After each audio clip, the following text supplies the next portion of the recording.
interesting to see that in the age of digital and technology, traditional frauds continue to dominate corporate India.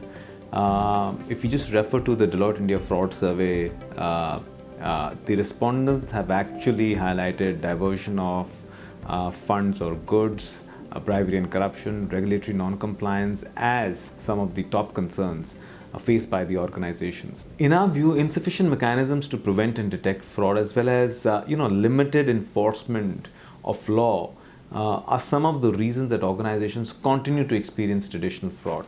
Now, if I just take an example of bribery and corruption, organizations in the past have actually considered bribery as the cost of doing business. Hence, there has been a demonstration of degree of acceptability towards this practice. But with the increased scrutiny of foreign regulators and also the Indian government taking a very tough stand on bribery and corruption, enforcement legislation like the Prevention of Corruption Act, while passing some of the recent judgments, we've seen that companies have started taking efforts to address the risk of bribery and corruption.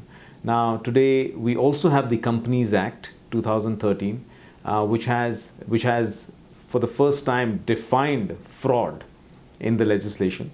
And we do expect companies to really invest time, effort, and money to ensure that they have proper controls and processes to mitigate the risk of fraud.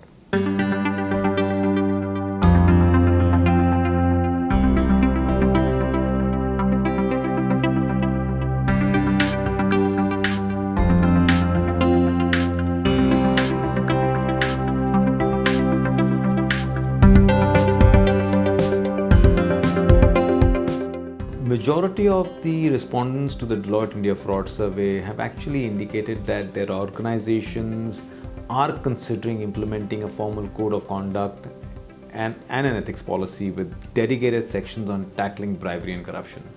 They're also responsive with respect to imparting periodic training to employees on understanding and dealing with various forms of corruption and specifically situations.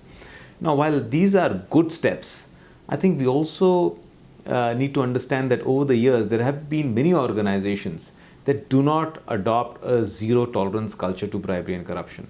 Now, without adopting such a stance, having a program in place, I'm not too sure how effective that's going to be. So if I just take a simple example, many a times companies do enforce strict anti-bribery corruption compliance policies with respect to their employees, but unfortunately not with respect to business partners and vendors, as the policies do not extend to them.